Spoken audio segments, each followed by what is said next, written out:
121 और क्वेश्चन है national literacy mission was launched for. जो नेशनल लिटरेसी मिशन है ना, मैं आपको बताऊं 2011 के सेंसस के हिसाब से इंडिया का जो लिटरेसी रेट है इट इज 74.5%। और हमारे देश में नेशनल लिटरेसी मिशन शुरू किया गया था, लॉन्च किया गया था। वो किस लिए लॉन्च किया गया था, किसकी एजुकेशन के लिए लॉन्च किया गया था? We have 4 options. पहला ऑप्शन है प्राइमरी एजुकेशन, दूसरा ऑप्शन है सेकेंडरी एजुकेशन, तीसरा ऑप्शन है अडल्ट एजुकेशन और चौथा ऑप्शन है ऑल ऑफ द अबव। तो इस क्वेश्चन का सही आंसर है option C, adult education. Adult education के लिए हमारे देश में नेशनल लिटरेसी मिशन को लॉन्च किया गया था। अगला क्वेश्चन है हमारा क्वेश्चन नंबर 122 और क्वेश्चन है postal system was started in India in the year. Bharat के अंदर पोस्टल सिस्टम किस ईयर में शुरू किया गया था? We have 4 options. पहला ऑप्शन है 1837, दूसरा ऑप्शन 1847, तीसरा ऑप्शन 1857 और चौथा ऑप्शन 1867। तो इस क्वेश्चन का सही आंसर है ऑप्शन ए 1837। 1837 वो ईयर था जिस ईयर में हमारे देश में इंडिया के अंदर पोस्टल सिस्टम को शुरू किया गया था ब्रिटिशर्स द्वारा। अगला क्वेश्चन है हमारा क्वेश्चन नंबर 123 और क्वेश्चन पूछा जा रहा है which is not the problem faced by Indian ports. India के जो समुद्री तट है ना, इंडिया के जो पोर्ट्स हैं, वो इनमें से कौन सी प्रॉब्लम फेस नहीं करते? पहला है इनएडिक्वेट dragging and container handling facilities, दूसरा है inefficient and non optimal deployment of port equipments, तीसरा है proper coordination in entire chain और चौथा है operational constraints such as frequent breakdown of cargo handling equipments due to obsolescence। ठीक है, माफ कीजिएगा, ये ड्यू है ऑब्सोलेंस। ऑब्सोलेंस का मतलब आउटडेट होने की वजह से।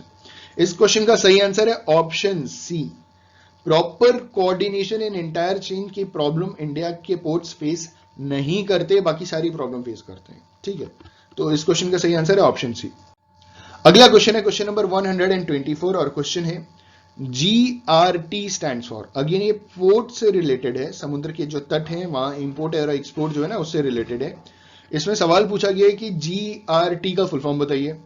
We have 4 options. पहला ऑप्शन है ग्रॉस रजिस्टर्ड टनेज, दूसरा ऑप्शन है ग्रॉस रेगुलर टनेज, तीसरा ऑप्शन है ग्रॉस रेगुलेटेड टनेज और चौथा ऑप्शन है ग्रॉस रजिस्टर्ड टोलेज। ठीक है, इस क्वेश्चन का सही आंसर है option A, gross registered tonnage. Option A is the correct answer for the given question. ठीक है, अगला क्वेश्चन है हमारा क्वेश्चन नंबर 125 और क्वेश्चन है India has a long coastline of. India का जो समुद्री तट है ना, जो कोस्टल एरियाज है ना, कोस्ट लाइन है, वो कितना लंबा है? ठीक है, वी हैव 4 ऑप्शंस और बड़ी कंफ्यूजिंग है, आप ध्यान से देखिएगा सारे के सारे ऑप्शंस। आपने थोड़ी सी गलती की और आपका आंसर गलत हो जाएगा। पहला ऑप्शन है 7,517 kilometre long, 12 major ports and 187 minor ports. दूसरा ऑप्शन है 7,518 kilometre long, 12 major ports and 87 minor ports. तीसरा ऑप्शन है 7,517 kilometre, 11 major ports and 187 minor ports. और आखिरी ऑप्शन है 7,577 kilometre long, 12 major ports and 187 minor ports. इस question का सही आंसर है ऑप्शन ए। इंडिया का जो कोस्ट लाइन है ना वो 7,517 किलोमीटर लॉन्ग है, 12 मेजर पोर्ट्स हैं, बड़े बड़े पोर्ट्स, और 187 माइनर पोर्ट्स हैं। ठीक है, क्वेश्चन नंबर 126 और क्वेश्चन है for the prices taking form. जो फॉर्म प्राइस टेकर्स होते हैं, ठीक है, एक प्राइस मेकर होता है और एक प्राइस टेकर होता है। आपने पढ़ा होगा कंपटीशन में, परफेक्ट कंपटीशन, मोनोपोलिस्टिक कंपटीशन, उसमें कई फर्म्स ऐसे होते हैं ना जो प्राइस टेकिंग फर्म्स होते हैं। तो इन्होंने बोला जो प्राइस टेकिंग फर्म्स होती हैं उनमें से 4 जो ऑप्शन दिए गए हैं उनमें से कौन सी चीज एकदम सही है। मतलब प्राइस टेकिंग फर्म्स में पहला ऑप्शन बोला गया कि marginal revenue is less than price. ठीक है, जो मार्जिनल रेवेन्यू होता है उनका वो प्राइस से कम होता है प्राइस टेकिंग फर्म्स के लिए। दूसरा ऑप्शन है marginal revenue is equal to price. जो प्राइस टेकिंग फर्म्स होती हैं उनके लिए मार्जिनल रेवेन्यू प्राइस के बराबर होता है। तीसरा ऑप्शन है marginal revenue is greater than price, और चौथा ऑप्शन है the relationship between marginal revenue and price is indeterminate. ठीक है, जो मार्जिनल रेवेन्यू और प्राइस के बीच में रिलेशनशिप है ना, वो इनडिटरमाइंड है। इनडिटरमाइंड का मतलब होता है नॉट एग्जैक्टली नोन। ठीक है, तो ये चार ऑप्शन है। इस क्वेश्चन का सही आंसर है ऑप्शन बी। जो प्राइस टेकिंग फर्म्स होती हैं उनका जो मार्जिनल रेवेन्यू होता है वो उनके प्राइस के बराबर होता है। ठीक है, price taking firms marginal revenue is equal to price. Option B is the correct answer. अगला क्वेश्चन है क्वेश्चन नंबर 127 और क्वेश्चन है a monopolist is able to maximum his profit when. एक मोनोपोलिस्ट अपना प्रॉफिट मैक्सिमम किस condition में कर पाता है? We have four options. पहला ऑप्शन है हिज आउटपुट इज मैक्सिमम, अगर उसका आउटपुट मैक्सिमम है। दूसरा option he charges high price, अगर वो हाई प्राइस चार्ज कर रहा है। तीसरा ऑप्शन है his average cost is minimum, और चौथा ऑप्शन है his marginal cost is equal to marginal revenue. तो इस क्वेश्चन का सही आंसर होगा ऑप्शन डी। एक मोनोपोलिस्ट जो होता है ना is able to maximum his profit when his marginal cost is equal to marginal revenue. जब उसका मार्जिनल कॉस्ट मार्जिनल रेवेन्यू के बराबर हो जाता है तो मोनोपोलिस्ट जो होता है ना वो सबसे ज्यादा प्रॉफिट अर्न करता है। इस हिसाब से इस क्वेश्चन का सही आंसर है ऑप्शन डी। अगला क्वेश्चन है हमारा क्वेश्चन नंबर 128 और क्वेश्चन है इन इम्परफेक्ट कॉम्पिटिशन। देखिए जो मार्केट है ना दो पार्ट में डिवाइडेड होता है, एक है परफेक्ट कॉम्पिटिशन, दूसरा है इम्परफेक्ट कॉम्पिटिशन।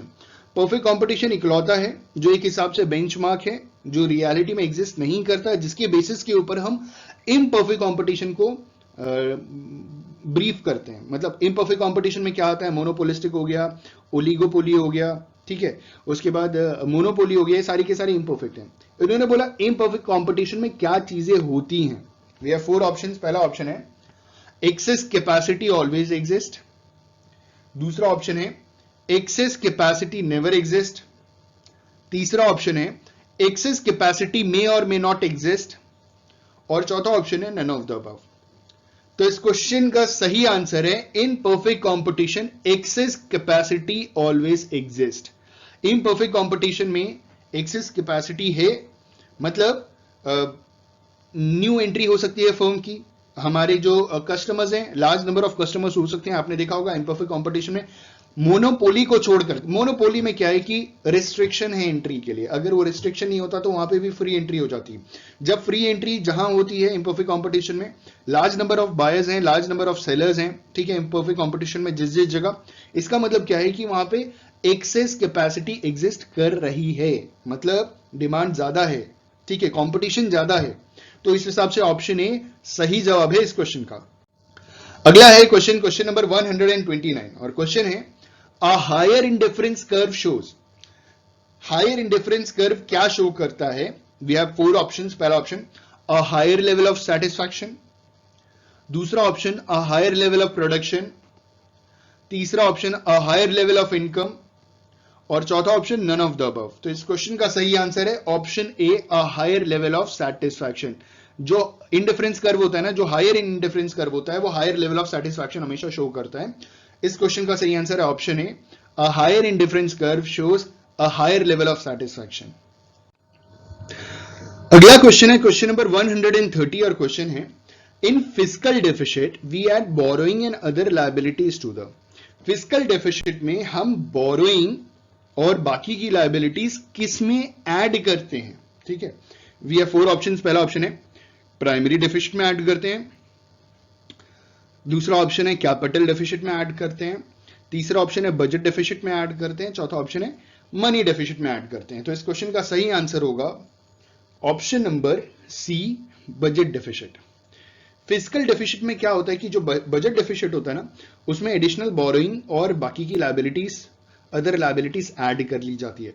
देखिए बजट समझिएगा, budget is a financial planning, और जब बजट फाइनेंशियल प्लानिंग है, फाइनेंशियल प्लानिंग का मतलब ये होता है इनफ्लो और आउटफ्लो की बात की जाती है, कहां कहां से कितना फंड इनफ्लो होगा, कहां कहां से कितना फंड आउटफ्लो होगा। तो जब हम पहले बजट बना लेते हैं उसके बाद जब हम एडिशनल बोरोइंग करते हैं या और भी लायबिलिटीज हमारे ऊपर आ जाती है तो बजट डेफिसिट हो जाता है। ठीक है, option C is the correct answer for the given question. अगला क्वेश्चन है क्वेश्चन नंबर 131 और क्वेश्चन है in the case of given good की कंडीशन में the demand curve will be, जो डिमांड कर्व होगा वो कैसा होगा? पहला option downward sloping to the right, दूसरा option upward sloping to the right, तीसरा ऑप्शन वर्टिकल होगा, चौथा option none of the above होगा। तो इस क्वेश्चन का सही आंसर है option B, upward sloping to the right. Giffen goods में क्या होता है, जो डिमांड कर्व होता है वो राइट के साइड अपवर्ड स्लोपिंग होता है। ठीक है, अगला क्वेश्चन है हमारा क्वेश्चन नंबर 132 और क्वेश्चन है in case of N inferior good the income elasticity of demand is. Inferior good की कैटेगरी में कंडीशन में जो इनकम इलास्टिसिटी है वो क्या होगी, इनकम इलास्टिसिटी इज 0 पहला ऑप्शन, दूसरा option income elasticity is positive, तीसरा option income elasticity is negative और चौथा option none of the above. तो इस क्वेश्चन का सही आंसर है option C, income elasticity is negative. मतलब आपकी इनकम बढ़ेगी तो इंफीरियर गुड की डिमांड ऑटोमेटिकली कम हो जाएगी। आप ये बात बहुत अच्छी तरीके से जानते हैं, वही इंफीरियर गुड्स होते हैं जहां पे आपकी इनकम बढ़ रही है तो कंपैरेटिवली डिमांड कम हो रहा है तो ये नेगेटिव इंपैक्ट पड़ रहा है। तो income elasticity of demand is negative. अगला क्वेश्चन है हमारा क्वेश्चन नंबर 133 और क्वेश्चन है when quantity demanded change by larger percentage than does price, elasticity is termed as. उस कंडीशन में इलास्टिसिटी को क्या टर्म दिया जाता है जब प्राइस के कंपैरेटिव क्वांटिटी डिमांडेड ज्यादा चेंज हो जाता है। ठीक है, जितना प्राइस परसेंटेज चेंज हो रहा है ना उससे ज्यादा क्वांटिटी डिमांडेड का परसेंटेज चेंज हो जा रहा है, तो उस सिचुएशन को क्या कहते हैं। ठीक है, इलास्टिसिटी को क्या कहते हैं, इन इलास्टिक कहते हैं पहला ऑप्शन, दूसरा ऑप्शन इलास्टिक कहते हैं, तीसरा ऑप्शन परफेक्टली इलास्टिक और चौथा ऑप्शन परफेक्टली इन इलास्टिक। तो इस क्वेश्चन का सही आंसर होगा ऑप्शन बी, इलास्टिक। ठीक है, आपने पढ़ा होगा इलास्टिसिटी ऑफ डिमांड जब प्राइस की कंपैरेटिव क्वांटिटी डिमांडेड ज्यादा परसेंटेज में चेंज हो रहा है, प्राइस के कंपैरेटिव जितना प्राइस चेंज हो रहा है उससे ज्यादा क्वांटिटी डिमांडेड चेंज हो रहा है, तो this is called price elasticity of demand. Option B is the correct answer. अगला क्वेश्चन है हमारा क्वेश्चन नंबर 134 और क्वेश्चन है the share of concessional dept in total external dept of India has. India का जो टोटल एक्सटर्नल डेप्ट है उसमें concessional डेप्ट जो भी उधार लिया है उसका शेयर क्या है। ठीक है, वी हैव 4 ऑप्शंस। पहला ऑप्शन रिमेन द सेम, दूसरा ऑप्शन डबल्ड, तीसरा ऑप्शन रिड्यूस्ड और चौथा ऑप्शन इंक्रीज्ड।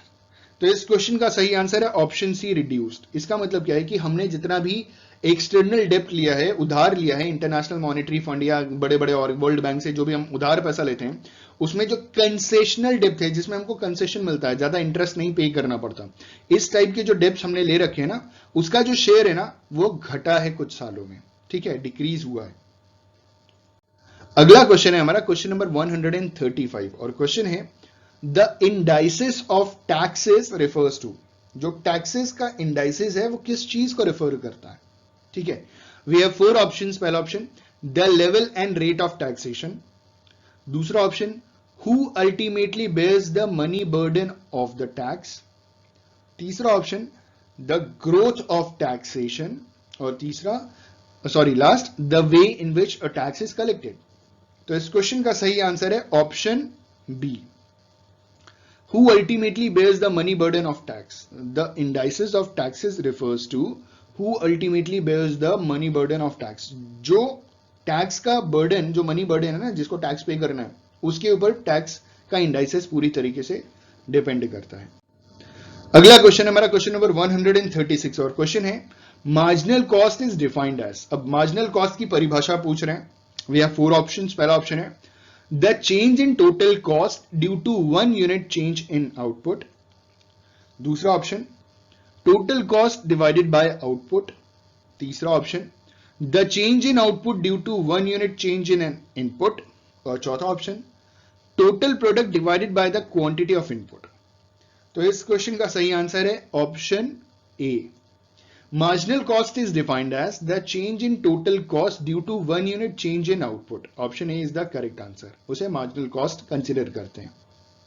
मतलब 1 यूनिट आउटपुट चेंज करने के बाद जो आपका कॉस्ट, टोटल कॉस्ट चेंज हो रहा है ना, that is called marginal cost.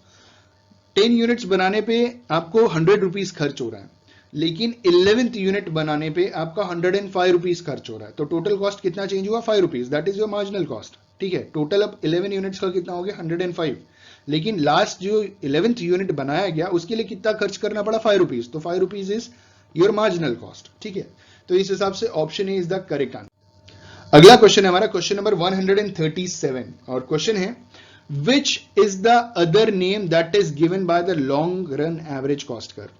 Long run average cost curve को और कौन सा नाम दिया गया है? We have 4 options. पहला ऑप्शन है हमारा एनवेलपिंग कर्व, दूसरा ऑप्शन प्रॉफिट कर्व, तीसरा ऑप्शन डिमांड कर्व, चौथा ऑप्शन सप्लाई कर्व। तो इस क्वेश्चन का सही आंसर है ऑप्शन ए, एनवेलपिंग कर्व। अगला क्वेश्चन है हमारा क्वेश्चन नंबर 138, और क्वेश्चन है डिमिनिशिंग मार्जिनल रिटर्न्स इंप्लाई। जो डिमिनिशिंग मार्जिनल रिटर्न्स है ना, वो क्या इंप्लाई करता है? ठीक है, उसका क्या इफेक्ट पड़ता है?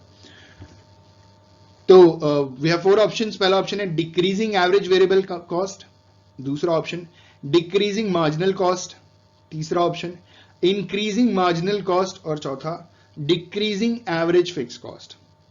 तो इस क्वेश्चन का सही आंसर है option C, increasing marginal cost. जो डिमिनिशिंग मार्जिनल रिटर्न होता है वो ये इंप्लाई करता है कि जो मार्जिनल कॉस्ट है वो बढ़ गया। ठीक है, अगला क्वेश्चन है क्वेश्चन नंबर 139, और क्वेश्चन है the cost called dash cost do not vary with the quantity of output produced. उस कॉस्ट को हम क्या कहते हैं जब जैसे जैसे क्वांटिटी प्रोड्यूस्ड चेंज होता है, बढ़ता चला जाता है। ठीक है, बढ़ता है घटता है, उस हिसाब से ये कॉस्ट में कोई चेंज नहीं आता।